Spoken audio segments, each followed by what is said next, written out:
Asante kwa kuchagua UTV, asante kwa kuchagua Morning Trumpet na kuendelea kusalia na sisi asubuhi ya leo. Kama tulivyokujuza awali kwamba leo ni siku ya kuhamasisha uwepo wa chakula shuleni. Unaweza kujiuliza mtoto wako anahitaji mazingira rafiki kwa kiasi gani ili aweze kuwa na uelewa mzuri darasani? Anahitaji mazingira rafiki kiasi gani ili aweze kufanya vizuri katika masomo yake na kuendelea kutimiza ndoto zake? Sasa moja ya jambo muhimu ambalo limesisitizwa na limefanywa utafiti wa kitaalamu ni juu ya upatikanaji wa chakula. Mtoto akiwa darasani awe na uhakika tumbo litakuwa salama baada ya kumaliza vipindi vyake. Ndicho tunachokiangalia kwa siku hii ya leo hapa, siku ya chakula shuleni, umuhimu wa chakula kwa wanafunzi wanapokuwa shuleni. Tayari tunao wageni wetu hapa studio. Tunaye afisa elimu awali na msingi halmashauri ya jiji ambaye ni Margaret Macha. Karibu sana. Asante. Bila shaka wanafunzi wapo wana uhakika chakula? Wanafunzi tunatoa chakula cha kutosha. Uji au chakula? Tunatoa uji, tunatoa chakula. Narudi shule. Ndio. Vyote viwili? Vyote viwili. Narudi darasani. Lakini sambamba naye tunaye mwalimu mkuu na mchambuzi wa elimu anaitwa Ferdinand Ilungu. Karibu sana. Asante sana. Tumefurahi kuwa nawe kwa siku hii ya leo. Shukrani. Kwa upande wako unaona bora uji au na chakula cha mchana? Na chakula cha mchana ni muhimu sana. Muhimu sana. Ni muhimu. Hivi kuna mwalimu mkuu afu kuna mkuu wa shule. Kuna mwalimu mkuu ni yule. Kuna headmaster na head teacher. Kweli? Zinatumika. Kwa sekondari wanatumia zaidi mkuu wa shule. Kwa msingi wanatumia mwalimu mkuu. Sawa sawa. Pia tumezungumza na wananchi kutoka maeneo tofauti tofauti, Kigoma, Morogoro pamoja na Iringa, tutakapopata nafasi ya kuwasikia mtazamo wao na wanafanya nini kuhakikisha watoto wao wanapata chakula shuleni. Kumekuwa na sera tofauti tofauti, kumekuwa na utaratibu tofauti tofauti, sio utaratibu wa nchi nzima kwamba wanafanya hivi, hapana. Kila eneo limekuwa na utaratibu wao. Kuna baadhi ya maeneo wazazi wanapeleka fedha, kuna baadhi ya maeneo wazazi wanapeleka vyakula, kuna baadhi ya maeneo wazazi wanajitolea kupika wenyewe na kadhalika. Sasa ili kuweka msingi imara hapa tunatakiwa kujadili hili na kuona tutawezaje kufika mbele na kufanikiwa kupiga hatua katika eneo hili la utoaji wa chakula shuleni kwa watoto. Sasa kwa kwanza kabisa moja kwa moja hili good luck tulipeleke kwa afisa elimu awali na msingi ambaye atupatie kwanza hali ipoje katika jiji lako. Ulinidokeza hapo awali lakini tufahamu sasa hali ipoje katika eneo lako. Asante mtangazaji. Kwa hali ya utoaji wa chakula katika jiji letu la Dar es Salaam tumefikia asilimia nzuri sana. Tuna watoto takribani 307,000 na katika hao watoto katika shule zetu za elimu ya awali na msingi, na kati ya watoto hao asilimia 94 wanapata chakula na hata uji kwa shule tofauti tofauti. Kwa hiyo hali halisi ya utoaji wa chakula katika jiji letu la Dar es Salaam upo na asilimia 94. Naweza nikazungumza kwa namna hiyo hapo. Sawa sawa. Kama hatulimi na asilimia 94 wanatoa chakula basi tuna dalili ni nzuri. Lakini tuangalie mwalimu kwa uzoefu wako lakini pia kama mdau na kama mtu ambaye umeishi na hawa wanafunzi hawa watoto kwa muda mrefu, unadhani kuna umuhimu gani wa kuwa na utaratibu katika shule zetu za kutoa chakula? Umuhimu wa chakula kwa mwanadamu yeyote haujawahi kuwa na mjadala kwa maana ya kimwili lakini pia hata kisaikolojia. Na kwa upande wa kimwili hapo nazungumza nishati. Lazima mtu uwe na upate chakula uweze kupata nishati inayokutosheleza kuhimili shughuli ambayo unakuwa unaifanya. Sasa kwa upande wa wanafunzi shughuli kubwa ni ujifunzaji. Mwanafunzi aweze kujifunza bila kuwa na utimamu wa mwili lakini pia kuwa na nishati ile ya kutosha. Kwa hiyo kwa upande wa kimwili iko hivyo, lakini pia kisaikolojia chakula ni moja ya kitu ambacho kwa mtoto ni kinampa furaha sana.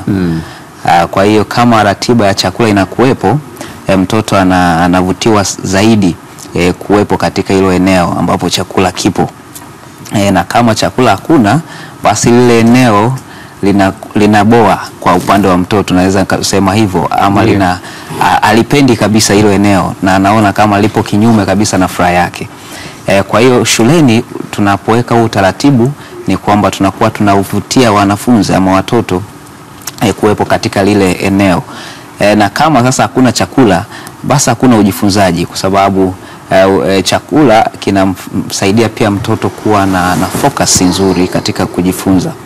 Kwa hiyo tukisema chakula hamna, na mtoto awepo kuanzia asubuhi mpaka saa 8 mchana, ni heri basi angekuja akasoma masaa mawili yale ya asubuhi, alafu akaondoka akaenda nyumbani, kwa sababu baada ya ule muda masaa mawili akiwa yuko darasani, baada ya pale tayari akili inaanza kuchakata wapi apate chakula, kwa sababu tayari njaa inakuwa imeshaanza kuingia. Kwa hiyo na wasiwasi unakuwa ni mkubwa kwamba siku ya leo itakuwaje. Kwa hiyo masaa mawili yale ndio ambayo unaweza kukuta mwanafunzi anajifunza, masaa mengine anayatumia kuwaza chakula. Kwa hiyo ujifunzaji unakuwa hamna. Sasa tukirudisha kwamba utaratibu huu unakuwa ni mtambuka, unakuwa ni kwa wanafunzi wote, basi tunakuwa tumeimarisha eneo hilo la ujifunzaji kwa jumla. Sawa sawa. Turejee hapa kwenu sasa. Asilimia hizo unazosema mmefikia ni nyingi sana, mmepiga hatua, lakini tofahamu Dar es Salaam hakuna watu wanaolima kilimo, wanasema kwa asilimia kubwa hao wazazi kujihusisha nacho. Mliweka mikakati gani hadi mkafanikiwa, na hadi sasa hivi kuna mikakati gani ambayo ni endelevu? Asante mtangazaji. Ni kweli kwa jiji letu la Dar es Salaam hatuna maeneo, lakini upatikanaji wa chakula kwa asilimia hizo 94 zina sura tofauti tofauti. Tunapata chakula cha ruzuku kwa watoto wenye mahitaji maalum kutoka serikalini. Watoto wote wenye mahitaji maalum kutoka shule zetu za watoto wenye vitengo hivyo pamoja na bweni, elimu ya awali na msingi, wanaletewa chakula cha mchana, na wale wanaoka bweni wanaletewa chakula pia. Kwa hiyo ni sura ya kwanza katika upatikanaji wa chakula shuleni. Lakini upatikanaji mwingine wa pili ambao ni mkubwa, wazazi wanachangia. Kwa mkoa wetu wa Dar es Salaam tumehamasisha upatikanaji wa shilingi 1000 kwa ajili ya kuhakikisha kwamba mtoto anapata chochote shuleni. Lakini kwa jiji letu la Dar es Salaam wako wadau mbalimbali ambao wanatusaidia. Wamekuja, wameungana na shule kwenye maeneo waliomo kule, wamekuwa wengine wanaleta chakula ambacho hakijaandaliwa, na wengine wamekuwa wakiandaa chakula na kukileta eneo la shule kwa ajili ya kutumika. Lakini shule kama shule kupitia elimu ya kujitegemea kule shuleni, kuna kilimo cha mboga na matunda ambacho kinahusishwa wanafunzi na walimu wao katika madarasa husika. Wanaandaa mboga zile pamoja na matunda kwa ajili ya kuhakikisha kwamba mlo ule unakuwa na uhakika wa virutubishi. Kwa hiyo kwa namna hiyo, na jamii katika mkoa wetu wa Dar es Salaam kuna ambao pia wanaleta chakula kwa baadhi ya shule. Kifika mchana, wazazi ambao wako jirani na shule wanaleta chakula kwa ajili ya watoto wao. Kwa hiyo naweza ngasema katika mkoa wetu wa Dar es Salaam chakula tunakitoa katika hali hizo hapa. Katika hizo hali hapo. Lakini mkakati tuliokuwa tumeuweka ambao umetusaidia sana kuhakikisha kwamba tumefikia asilimia 94, mwongozo wa utoaji wa chakula mchana shuleni uliozinduliwa na Mheshimiwa Rais wa Jamhuri ya Muungano wa Tanzania mwaka jana, ambao kwa kweli mwongozo huu aliweza kusimamia vizuri na kuelekeza mamlaka katika wizara ya elimu, wizara ya TAMISEMI, mamlaka za mikoa pamoja na halmashauri pia kata, kwamba kuhakikisha kwamba katika maeneo wanafunzi wanapotoka eneo la shuleni chakula ni cha lazima. Kwa hiyo kusimamiwa na Rais wa Jamhuri ya Muungano wa Tanzania, upatikanaji wa chakula mashuleni umeusaidia mkoa wetu wa Dar es Salaam kwa asilimia kubwa, na utaona kupitia vikao, mikutano mbalimbali ya mkuu wa mkoa anasisitiza wazazi wachangie chakula kupitia kwa Mheshimiwa mkuu wetu wa wilaya na madiwani wote pamoja na mkurugenzi wote, kupitia vikao mbalimbali vya kawaida wanasisitiza umuhimu wa upatikanaji wa chakula cha mchana mashuleni. Kwa hiyo hii sera huu mwongozo wa utoaji wa lishe inayoambatana na sera ya elimu na mafunzo inayosisitiza elimu bora ni pamoja na upatikanaji wa chakula cha mchana shuleni, ili mtoto akipata basi aweze kuimarika afya ya akili pamoja na mwili. Kwa hiyo imetusaidia sana. Kwa hiyo mkakati pamoja na mikakati mingine midogo midogo ya kuhakikisha kwamba shule imeweza kupata fedha au chochote kile kwa ajili ya kusaidia wanafunzi, lakini mwongozo ule na tamko la rais limetusaidia kwa kiasi kikubwa sana. Wazazi wamehamasika. Lakini kwa jinsi mwongozo ulivyo ni kama serikali imejitenga hivi kwenye swala hili, kwa sababu mwongozo unaeleza kwamba itakuwa ni jambo ambalo linaratibiwa na wazazi katika eneo husika, kwamba wazazi watachangia wao ili mtoto aweze kupata chakula shuleni. Sasa hii huoni inaleta ugumu katika utekelezaji wake? Kwa sababu tumeona umesema hapa Dar es Salaam unatekeleza kwa zaidi ya 90%, lakini tafiti zinaonyesha kwamba katika mikoa mbalimbali nchini ni mikoa 6 pekee ndio ambayo angalau imeweza kutekeleza utaratibu wa kutoa chakula shuleni kwa watoto kwa zaidi ya 80%. Mikoa mingine inatekeleza kwa asilimia chini ya hapo. Maanake ni kwamba bado haijawezekana kwa maeneo yote nchini na kwa shule zote nchini watoto kupatiwa chakula shuleni. Na moja kati ya hoja ambazo zinatajwa ni kwamba huenda hili la kuachua wazazi wachange waliratibu limeleta ugumu katika utekelezaji wake. Ukisema kwamba serikali imekaa mbali, mimi naweza nisikubaliane moja kwa moja, kwa sababu kama ambavyo nimeeleza awali, mwongozo huu umeandaliwa, Wizara ya Elimu ndio inaandaa miongozo, lakini rais wa nchi ameweza kusimamia na ameelekeza mamlaka zote zisimamie upatikanaji wa chakula.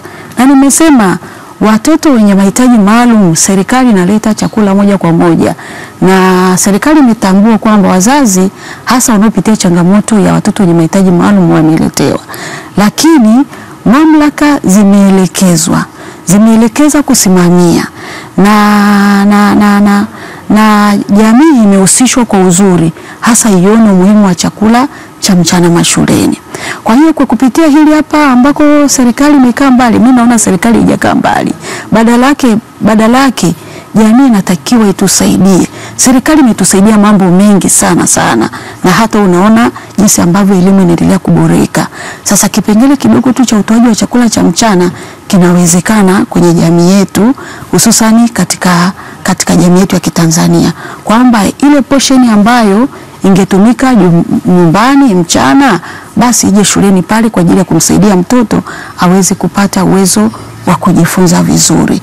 Kwa hiyo mimi naona serikali katika ule mwongozo wa utoaji wa lishe, serikali imehamasisha vyote, imehamasisha wadau, imehamasisha jamii, na yenyewe ipo kwa kiasi fulani. Sijaweza kuzungumzia shule za sekondari zaidi kwa maana ya kwamba mimi ni wa elimu ya awali na msingi, lakini kote huko kumeguswa kwa ajili ya kusaidia kupatikana kwa chakula cha mchana.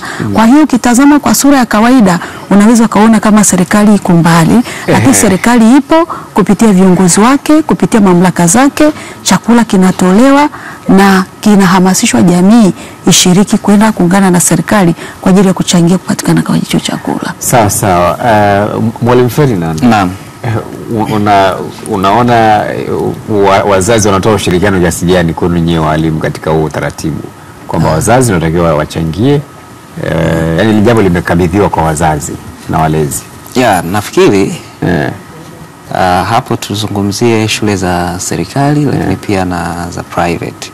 Kwa upande wa private kuna utaratibu wao ambao wazazi moja kwa moja wale wanachangia ada. Kwenye ada ndo kule kwenye ada mle moja kwa moja kuna hela ya chakula. Lakini kwa upande wa serikali nafikiri kwa mwongozo huo ni mzuri, kwa sababu ni jambo ambalo alikuwepo na kwa umuhimu wake limeanzishwa, na kama ulivyosema baadhi ya mikoa haijafanya vizuri, baadhi ya mikoa imefanya vizuri, na ukiangalia mikoa ambayo imefanya vizuri kwa upande wa chakula pia hata na matokeo yao ni mazuri. Mikoa ambayo tunakuja kukuta inasuasua pia unakuta kwenye eneo hilo pia haijafanya vizuri. lakini kwa kuzingatia umuhimu wa kila ambacho tunakihitaji, kwa maana watoto wetu wapate elimu bora, na tumeona sasa kumbe elimu bora inafungamana na chakula bora. Kuna jitihada za makusudi ambazo naziona bila kuwa na wasiwasi mkubwa, kufanya utafiti wa kutosha kwa maana ya gharama. Basi tuone kwamba kwa serikali inaweza pia ikawa inachangia kiasi gani kwa maana ya ruzuku, hata kiasi fulani cha fedha kwa kuanza kwenda kwenye mashule, kwa kuzingatia umuhimu, kwa sababu tunaweza tukawekeza kwenye elimu bora lakini tukaacha kichagizo ambacho kitatusababishia kutafsiri ile tafsiri ya elimu bora, kwa kuta chakula ndio kinaturudisha nyuma. Tumetolea mfano ya hizo shule mikoa ambayo haifanyi vizuri, ambao sasa tumekuta pia kuna udumavu. Tunapozungumzia udumavu wa mtoto kwa maana kimwili, lakini moja kwa moja inamuathiri hata kiakili, kuna kuwepo na udumavu. Kwa hiyo tunaweza tukatumia rasilimali nyingi sana katika kuboresha miundombinu, kuboresha ubora wenyewe wa elimu, lakini eneo la chakula tusipoliangalia tukawaachia wazazi, tunaweza tukaishia kweli kupata chakula lakini pia ambacho sio bora. Kwa maana kuna chakula ambacho tunasema yes, kinajaza tumbo, lakini pia kingine kinatengeneza mwili, kwa maana afya ya mwili, na pasipo kufanya hivyo utajikuta kweli tunaenda tunapata hizo asilimia lakini hazina uhalisia. Wale watoto ni watoro, kwa maana chakula sio bora, kwa maana tutakuta kuna utoro wa magonjwa yanakuwepo, lakini bado udumavu tunaupata. Lakini pia tunakuta unyonge, kwa sababu unapomwachia mzazi uwepo utaratibu, kuna wazazi ambao hawana uwezo wa kuchangia hiyo shilingi 1000 labda ipo. Kwa unakuta baadhi ya wale wanajikunyata muda wa chakula na wapatie ile huduma. Sasa kitendo kile pia kinaweza ikampelekea mtoto aidha kuchukia shule na kuacha shule, ama yule mtoto kama ataendelea kuwepo basi atakuwa ameathirika kisaikolojia. Kwa ujifunzaji na zoezi la ujifunzaji linaweza lisiwe sawa sawa.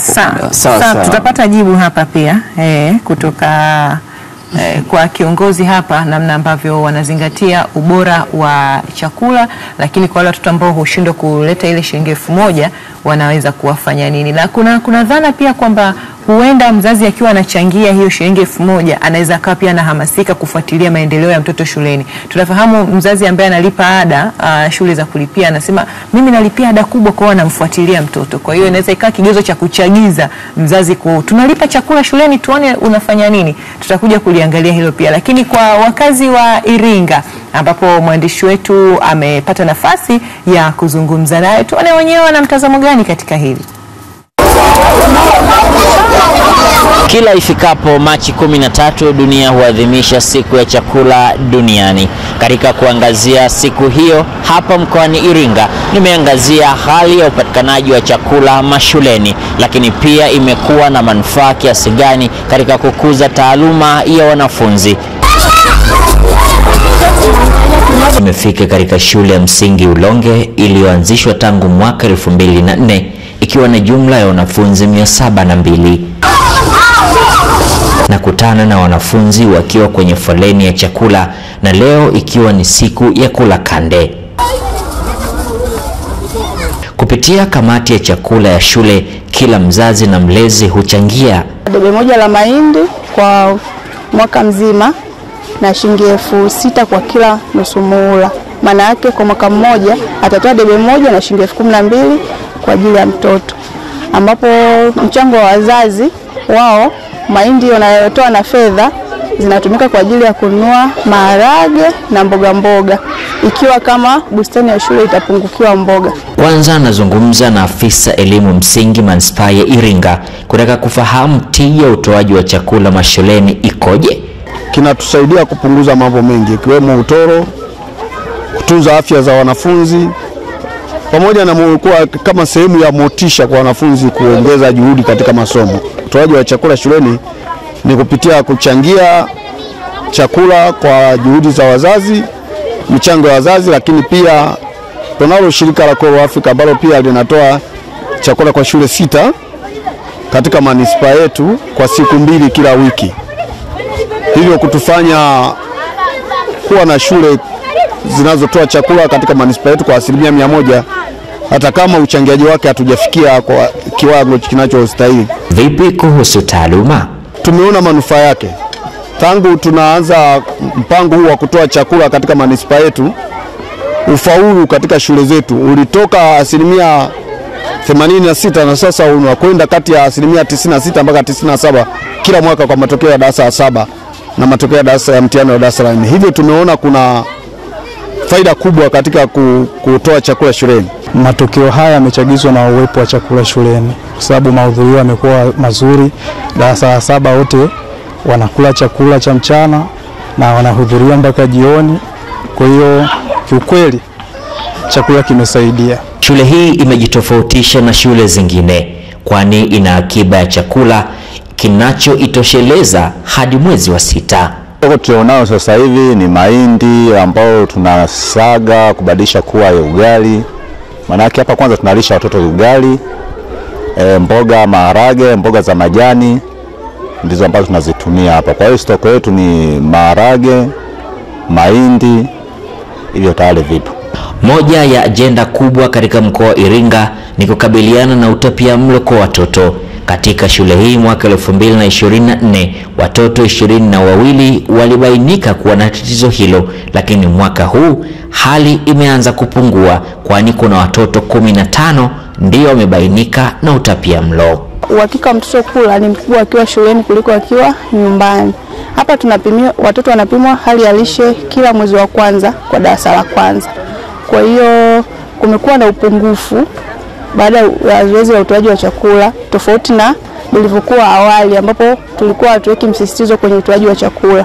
Kwa mwanafunzi kila siku kwa siku 5 shuleni sio sawa na siku 2 ambazo zinapungua akiwa nyumbani. Kwa hiyo hali ya utapiamlo imepungua sana. Msaada mkubwa sana kwa asilimia kubwa umekuwa ni msaada mkubwa sana kwa sababu kupata chakula watoto kwa wakati kunasaidia pengine kupunguza utapiamlo.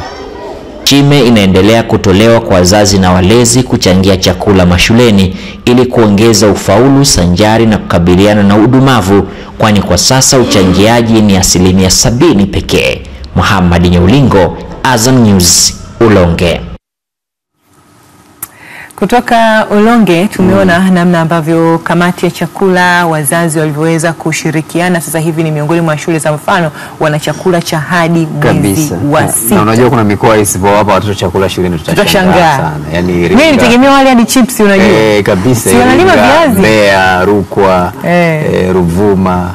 Yaani ni mikoa ambayo kama inalisha nchi inashindwaje kulisha watoto shuleni. Kabisa.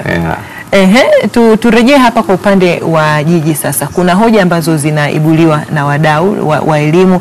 Kwanza kabisa ni kwa wale wazazi wanaoshindwa kuchangia. Inakuwaje? Na pili, ubora wa chakula wanachokipata. Kuna kula kushiba na hawa watoto tunajua umri wao wanatakiwa kula vyakula wale nutrients wale zote balanced diet wazipate. Kwa sasa hivi ambako tumetoa hicho chakula baada ya mwongozo wa lazima wa chakula cha mchana shuleni, ni kweli kuna wazazi ambao bado hawajaona umuhimu wa chakula cha mchana kwa watoto wao. Wapo wazazi wa namna hiyo.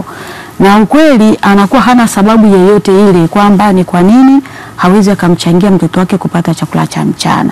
Hao wazazi tunao na tumeendelea kuelimisha. Tumeendelea kuwaelimisha umuhimu wa chakula cha mchana kwa watoto wao. Na tumewaonesha namna mtoto anavyoamka kutoka nyumbani asubuhi, inawezekana asipate chochote. Akifika shuleni anakutana na mpango wa mafunzo, unaendelea pale shuleni mpaka hata muda wa ziada unakuwepo, kwa hiyo mtoto anashindwa kustahimili. Kwa hiyo elimu tumeendelea kuhamasisha jamii, hususan wazazi hao. Kwa hiyo hao wapo na tumeendelea. Kwa wale watoto ambao kimsingi hawajaweza, wapo na sura tofauti tofauti. Likiwa katika hilo kundi la watoto ambao kimsingi wazazi wao hawataki tu kuchangia. Lakini wengine kulingana na maisha wanaopitia wazazi wao. Wengine yatima, wengine ni kutokana na maisha wazazi wao kule majumbani, kwa hali labda wazazi wao wamewaondoka wakawachia miji, hiyo nayo ni tatizo. Sisi kama wasimamizi tunahakikisha watoto wale ambao wamebainika wakaonekana kabisa wana changamoto, shule nayo inaona namna ya kuwasaidia na huwa wanapata hiki chakula. Walimu ni walezi tena wenye huruma. Hawezi akaandaa chakula alafu mtoto yule pale anapitia wakati mgumu akaacha kupewa. Lakini tumekuwa tukishirikisha wadau mbalimbali ambao kimsingi wametunga mkono kwa asilimia kubwa. Hata wengine wanapika kile chakula kinaletwa ambako unaweza usikioni katika mkoa mwingine. Lakini katika mkoa wetu wa Dar es Salaam kuna kata kabisa mtu mmoja, mdau mmoja analisha kata nzima. Lakini ameza tena ameombwa na ameendelea kusambaza kile chakula katika kata tofauti kwa baadhi ya shule. Kwa hiyo ikitokea neema katika hiyo shule ikapata chakula cha mdau, basi watoto wale wanakuwa wamefaidika kwa namna hiyo. Mimi niseme kwa kiasi fulani, watoto ambao kimsingi walimu wanagundua kabisa wanahitaji msaada, hata walimu wanajitoa kwa ajili yao na hata kushirikisha hata wadau wengine na kwa ajili ya kujitoa kwa ajili yao. Kwa hiyo sura iko kwa namna hiyo. Mpaka sasa hivi chakula kinaandaliwa katika sura tofauti tofauti. Kunacho ambacho kinapikiwa moja kwa moja, kimekusanywa kama ambavyo unaona mkoa wetu wa Iringa ambao umeweza kukusanya kile chakula na kinaandaliwa shuleni.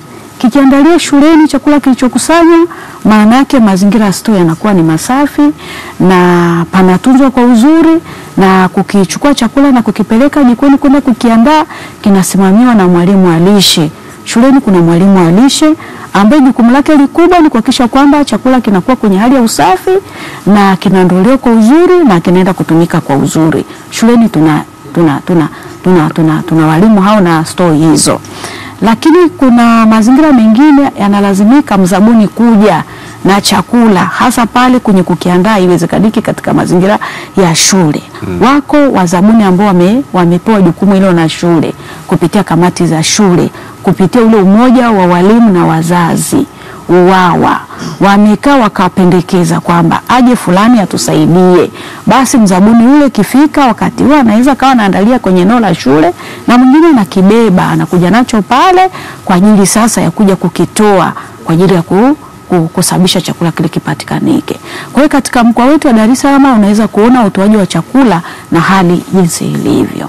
Naweza nikazungumza kwa namna hiyo. Sawa, tuendelee kusikia pia wananchi wana maoni gani, na sasa tuelekee kule Morogoro tusikie wana lipi la kusema. Kula shuleni ni vizuri, isipokuwa kuna tatizo moja. Yaani hapo tayari unaweza kaanzishwa mradi mwingine wa ajabu shuleni ikawa kwa moto tena. Kukawa na michango ambaye haikamiliki kwa wakati. Hilo ndio tatizo kubwa. Na mwitikio wa wazazi kwa ujumla, yani watu wana mwitikio tofauti. Mwingine anakubali, mwingine anakataa. Mwingine amekubali kwa mdomo lakini utekelezaji sio. Tatizo ni usimamizi. Kula shuleni ni vizuri kwa sababu muda ule wa masomo wataenda nao vizuri. Hapana, sipendi. Ninapenda watoto warudi nyumbani wale chakula cha nyumbani, kwa sababu kulingana na hali ya hewa mapishi yanaweza kuwa sio mazuri shuleni. Kwa hiyo ni vizuri watoto wale nyumbani, waruhusiwe saa 6 warudi nyumbani kula. Irudi kama zamani tulivyosoma sisi. Tulikuwa tunarudi nyumbani, tunakula chakula cha nyumbani, afu tunarudi shule. Lakini mapishi ya shuleni at least sio mazuri. Michuzi, nakutana wakati leo wanapika mboga michuzi mingi. Mimi binafsi kama mzazi siwezi kuliafiki watoto wao watoke shule waende kula nyumbani. Ni vizuri watoto wakala shule.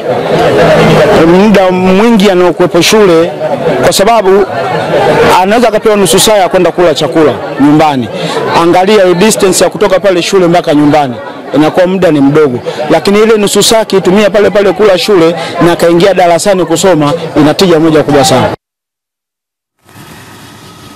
Haya, Morogoro moja kati ya mikoa ambayo pia wanazalisha chakula kwa kiasi kikubwa. Asilimia kubwa ya chakula tunachokula na matunda kinatoka Morogoro. Sasa hapa ulikuwa na hoja Messi kuhusiana na chakula, lakini ubora wa chakula. Hawa wenzetu wa private kidogo mambo yao sio mabaya sana, lakini una lipi la kusema kuhusiana na ubora wa chakula kinachotolewa kwenye shule zetu, Ferdinand? Chakula bora ndio afya bora, na afya ya mwili ndio afya ya akili. Kwa hiyo tunapozungumzia eneo hili lazima tuliheshimu sana na kulipa nafasi kubwa. tutakapolipa nafasi tutaweza kufanya utafiti na kuja na majawabu kwamba tufanyeje. Nafikiri kwenye ule mwongozo pia umeelekeza kwamba lazima kuwepo na virutubishi vya kuongezea kwenye chakula ambacho kinakuwa kinaandaliwa kule mashuleni. Nafikiri lengo kubwa ni kwa ajili ya kuruhusu chakula kile kiwe na faida kwa mwili wa mtoto, lakini pia hata na ukuaji wa kiakili wa ubongo. Kwa upande wa private utakuta kuna ratiba ya chakula. Nachukulia mfano wa shule ambazo nazifahamu ikiwemo ya kwangu, kwamba Jumatatu utakuta labda kuna ndizi, labda kuna viazi, Jumanne labda utakuta kuna ubwabwa, kutakuwepo na ugali, kutakuwepo na kande. Kuna mchanganyiko ule ambao hivyo namruhusu mtoto kuadapt ama kuvifahamu vile vyakula, kwa sababu chochote ambacho mtoto unamfanyisha shuleni pia ni elimu moja kwa moja. Hiyo unakuwa umefanya hivyo, lakini pia unaboresha tu afya. Sasa kwa shule nyingi ambazo nasema kwa sasa labda hizi upande wa serikali, utakuta chakula inaweza ikawa maarufu sana, ukakuta kwa mikoa mingine ukakuta ni ugali maharage ambao sasa mwisho siku nakuwa haina faida kubwa sana. Lakini ama ukakuta sehemu nyingine ni ubwabwa kuanzia Jumatatu labda mpaka Ijumaa. Tayari hiyo inakuwa imeshakuwa na changamoto. Hiyo haina faida zaidi ya kumjaza mtoto tumbo, lakini pia na kumuondolea ile elimu lishe, kwa sababu kama nilivyosema, chochote ambacho tunakifanya shuleni tunatoa elimu, tunamjenga mtoto. Akijua kwamba kumbe tambi ni chakula, tayari umempa elimu lishe kwenye mlo wake, atakuwa anafikiri kwamba kumbe tambi pia zinaliwa. Kuna watoto kabisa ambao unakuta hali ugali ni kwa sababu tu ya mazoea yale pia ambayo amezoeshwa. Wengine kabisa kwa sababu amezoeshwa kula ugali, inafika hatua na yeye anajua kwamba chakula ni ugali. Kwa hiyo unakuta maisha yake ni ugali, ubwabwa hawezi kula, ndizi hawezi kula, anaanza kuchagua vyakula kwa sababu ya namna ambavyo pia ameelekezwa ama ule utaratibu ameukuta kule shuleni. Kwa hiyo ubora wa chakula, tukirudi kwenye pointi ya msingi, ni muhimu hususan kwa watoto wadogo ambao wanahitaji virutubisho vingi sana. Wanahitaji protein, wanahitaji fat kwa ajili ya kuruhusu ubongo wao kukua, lakini na miili yao inahitaji chakula kwa ajili ya kuongezeka kimo. Kwa hiyo sasa tusibaki kwenye hoja ya chakula shuleni bila kuzungumzia chakula bora. Bado tutakuwa tunazungumzia njaa iliyojificha. Kwenye mwongozo kuna istilahi ambayo inasema njaa iliyojificha. Njaa iliyojificha maana yake ni chakula ambacho kinakosa virutubisho, ama kula chakula ambacho hakina virutubisho. Unaona katumbo kako mbele lakini hakuna faida yoyote. Hiyo ni njaa iliyojificha. Kwa hiyo huku shuleni, shule nyingi ambazo tunazipa hizo 90% ngapi, bado kuna tatizo la njaa iliyojificha. Watoto chakula wanachokula sio chenye ubora. Kwa hiyo mimi mwanzo nilikuwa nimezungumza kwamba serikali iangalie tafsiri nzuri ya umuhimu wa ubora wa chakula pamoja na elimu bora, vyote vikiungana kwa pamoja. Iwekeze, lazima iangalie uwezekano wa kuweka ruzuku. Kwenye ile ruzuku ambayo inatumwa mashuleni, lazima kuwepo na hiyo ruzuku hususan ya kununua hivyo virutubisho. Chakula kinaweza kweli kwa awali kikachangiwa na wazazi, lakini vile virutubisho muhimu viwepo mashuleni kwa maana ya kununuliwa na viwe vinachanganywa kwenye chakula kwa ajili ya kuwapa watoto wetu afya iliyo bora. Sawa. Asante sana mwalimu, na tueleze mnazingatia nini ili chakula kiwe na ubora kwa wanafunzi? Kwenye kusimamia upatikanaji wa chakula bora mashuleni, ni kweli kama nilivyoeleza awali, chakula kweli kinakusanywa, kinawezekana kikawa wali maharage, ugali, viazi na chochote kile kinachoweza kupatikanika. Na kufanya vizuri kwenye hilo ambacho tayari tumekitumia na kilikuwa katika sura hiyo, na lengo kubwa ilikuwa ni kuhamasisha kwanza jamii kubali tupate chakula cha mchana bila kuangalia kwamba kitakuwaje kile chakula. Kweli tumefanikiwa. Jamii kwa kiasi kikubwa kimetunga mkono, hususani wazazi wameweza kuchanga kama ni huo mchele, maharage, mafuta na chochote kile walichokiona kwa ajili ya kusababisha watoto wapate chakula cha mchana. Hiyo hatua tumefika. Lakini serikali imeona hilo kupitia mwongozo wa usimamizi wa elimu ya awali ambako ndiko kuna umri ule wa ukuaji kuanzia yule mwaka wa kwanza miaka 5 kwa sasa hivi mpaka miaka 6 ya elimu ya awali ili anze darasa la kwanza. Mwongozo umeelekeza namna ya mwalimu wa elimu ya awali na uongozi wa shule kwa ujumla namna ya kusimamia kupata chakula bora shuleni, na vikaelekezwa vile vyakula bora viweje. Na tukahamasishwa na jamii pamoja na wanafunzi wakahamasishwa chakula bora kiweje. Tukitazama kwamba chakula bora lazima kiongozwe virutubisho, ni kweli, lakini kunavyo vyakula vyetu vya asili ambavyo tayari kwa asili yake vina virutubishi. Ukizungumzia katika nchi yetu ya Tanzania, vyakula vya asili unatazama kama ni nafaka, unaweza ukauona mtama, unaweza ukauona ulezi pamoja na uwele.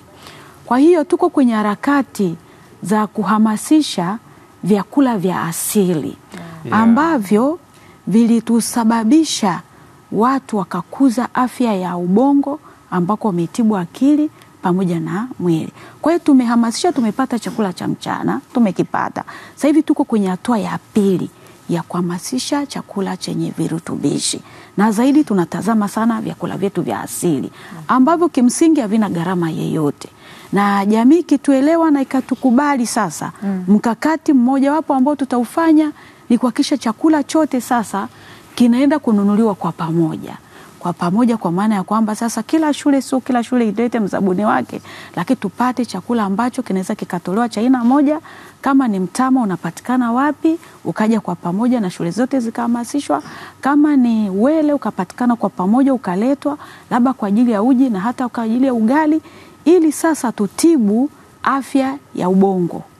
Tukiutibu ubongo kwa uzuri, maanake tutaweza kusababisha watoto waweze kujifunza vizuri na afya ya mwili itaimarika na mambo mengine yatawezekanika. Kwa hiyo tuko kwenye hatua na serikali iko kwenye hatua, inaendelea kutoa hamasa, inaendelea kutoa mafunzo mbalimbali kwa ngazi za wasimamizi namna ya kupata vyakula vya asili vyenye virutubishi, kiwa pamoja na mafuta, matunda yake, nafaka zake na kila kitu, ili basi tusingie gharama kubwa, lakini tupate wepesi kwa ajili ya kuhakikisha kwamba watoto wao wamepata. Tukiwa na chakula bora shuleni kilichoandaliwa vizuri na kikatumika vizuri, watoto wetu watakuwa vizuri kwenye mchakato wa ujifunzaji na ufundishaji. Lakini hapo tutaandaa taifa zuri lenye uweza kuja kuweka kumbukumbu, kupanga na kufanya maamuzi kwa usahihi. Hapo ndo serikali ilipofikia. Asante, tunawashukuru sana. Guda, kunaacha kwa kweli au ungependa siku ya kande ualikwe? Sisi tulikuwa tunafurahi siku za wali na siku za nyama. Lakini pia kwenye hili swala ambalo mmezungumza hapa la kupata mzabuni, wakati sisi tunasoma kwa level ya kidato cha 5 na cha 6, tulikuwa tuna wazabuni ambao walikuwa wanatuhudumia na ada tulikuwa tunalipa 70. Ukishalipa 70 kuna chakula unapata, kila kitu unapata hapo. Sasa sijui kama huu utaratibu mpaka sasa hivi bado upo, lakini unakumbuka hivi karibuni pia serikali itangaza kuondoa ada hadi kidato cha 6. Yaani ilikuwa ni kidato darasa la kwanza mpaka kidato cha 4, sasa imekwenda mpaka kidato cha 6. Kwa hiyo unaweza ukaona namna ambavyo kuna urahisi, lakini hili la wazazi kushughulikia swala la chakula cha watoto na lenyewe pia limekuwa na mjadala mzito, na ndio maana basi hapa tunajaribu kupata mitazamo tofauti ya watu. Sasa tuelekee kwa Jeffrey Mponda, tuambie nini ambacho kinaendelea hapa, lakini tunaambiwa kwamba yuko katika shule ya St. Columbus Upanga kuangalia mambo yakoje katika shule hiyo. Jeff, karibu sana na utuambie kile ambacho nakishuhudia. Nam, ni Upanga hapa Palm Beach, shule ya awali na msingi St. Columbus ndipo nilipo, na ni wakati mzuri nimefika, ni wakati wa kupata kifungua kinywa hapa, kama sio staftahi wa Swahili wanasema. Watu wazuri, hamjambo? Hatujambo. Chai yangu iko wapi? Chai yangu iko wapi jamani? Okay, ni wakati wa kupata chai huu na nitazungumza hapa na moja kati ya walimu machache ili kuweza kujua ni yapi ambayo huwa wanawaandalia katika wakati huu wa kifungua kinywa, hasa kwa muktadha wa siku hii ya leo, ikiwa ni siku muhimu kweli kweli ya chakula shuleni. Naam, mwalimu, habari yako? Salama kabisa. Ni Madam nani? Naitwa Madam Pili. Madam Pili. Madam Pili. Ndio. Sawa. Madam Pili, kwa kuanza tu hebu tuambie hapa St. Columbus, ratiba yenu kwenye masuala ya lishe ipoje? Asante. Tunashukuru, sisi tunazingatia sana mlo kwa habari ya watoto, kwa sababu tunajua bila mlo hakuna kuelewa kwa mwanafunzi. Ratiba yetu sisi huwa tunatoa kifungua kinywa, tunatoa chakula cha mchana, tuna matunda na hata maji ya kunywa. Kwa muktadha wa siku hii ya leo, tunasema siku ya chakula shuleni. Mnaadhimisha vipi siku hii? Asante. Sisi tunaiadhimisha kwa kutoa chakula bora kwa watoto. Kwa sababu kwa awali sisi tulikuwa tuna utaratibu wa kutoa uji, lakini kwa kuzingatia kuna hii siku ya chakula tukaamua tuwe na utaratibu wa kuwabadilishia watoto kifungua kinywa. Tuliweka uji, lakini sasa leo tuna chai pamoja na maandazi. Vizuri sana. Wakati huo ni upi utaratibu basi wa wanafunzi kupatiwa chakula hapa shuleni, namna uzingatiaji? Asante. Utaratibu wetu ni wanapata chai, wanapata kifungua kinywa asubuhi. Ratiba iko tofauti kulingana na darasa husika. Ndio. Kuna ambao wanapata kuanzia saa 3:30, lakini kuna wanaoingia saa 3:35 mpaka saa 4 kamili ndipo wanafuata wale madarasa makubwa. Lakini mchana lunch inaanzia saa 6:30 mpaka saa 7:20. Katika ratiba hii wazazi wanashiriki vipi kuhakikisha watoto wanapata chakula shuleni? Asante. Wanashiriki, kuna ambao huwa wanajitolea kuja kutuletea matunda, wanaomba, lakini na sisi tunaipeleka kwenye uongozi, tunayapokea kwa maana hiyo, na wanafahamu ratiba zote za chakula hapa. Kwa namna moja ama nyingine wanashiriki, kwa sababu hata ukijua kwamba ni kitu gani mtoto wako anakula pia ni umeshiriki. Je, watoto lazima wapewe chakula tu au lazima wapewe chakula bora? Watoto ni lazima wapewe chakula bora. Sio bora chakula bora ambacho tunaamini na matunda yapo ndani yake, nasi tunafanya hivyo. Wataalamu wa lishe huwa wanazingatiwa vipi katika ushauri wa vyakula hapa shuleni? Asante. Tunao wataalamu wa lishe kutoka halmashauri na kutoka baraza la kata, huwa wanakuja kututembelea. Yes, na huwa wanatushauri pia. Yes. Sawa. Pengine kwa upande wako kama mwalimu na umekaa na wanafunzi wako, chakula kina nafasi gani kwa mwanafunzi? Chakula ni kitu muhimu sana kwa uelewa wa mwanafunzi. Anatakiwa ale, ashibe, lakini si tu kushiba chakula, lazima ale ashibe chakula bora. Kwa sababu kinampa nafasi ya utulivu darasani na ambao unapelekea yeye kufanya vizuri darasani. Asante. Nakushukuru sana. Asante sana ndugu. Hawa ni baadhi ya wanafunzi wa St. Columbus hapa Upanga, na sina shaka umefahamu ratiba yao, na nimewakuta katika wakati mzuri kabisa wa siku hii ya maadhimisho ya chakula shuleni, na wao wakiwa wanapata staftahi hapa, wakiwa wanapata chai. Watoto wazuri wa St. Columbus, chai oye! Chai oye! Chai oye! Basi wenzangu studio hapo kwa mwendelezo wa yale ambayo yanajiri wakati huu wa Morning Trumpet. Baba, shukuru sana. Sio tu kanywa chai ya watoto. Ndio kianza kuisikia chai oye. Kuna dalili hata na mwanzo nilimsikia bwana anauliza chai yangu iko wapi. Asi akajisahau kwamba tuko kwenye mfungo. Watoto wao hawaruhusiwi kufunga, wanaruhusiwa kutokufunga. Wanafunzi, watoto wanaruhusiwa kutokufunga. Kwa hiyo ndugu yangu Jeff asije akajisahau tu. Bwana, tunawashukuru sana, asanteni sana Mheshimiwa Afisa Elimu, lakini pia mwalimu, asanteni sana. Karibuni tena kwenye matangazo yetu. Asante sana. Tunashukuru sana. Tunakamilisha hivyo, na leo ni siku muhimu sana, siku ya kuhimiza umuhimu wa kutoa chakula kwa wanafunzi shuleni ama chakula kwa watoto shuleni, siku ambayo inaadhimishwa duniani kote. Tunakamilisha hivyo.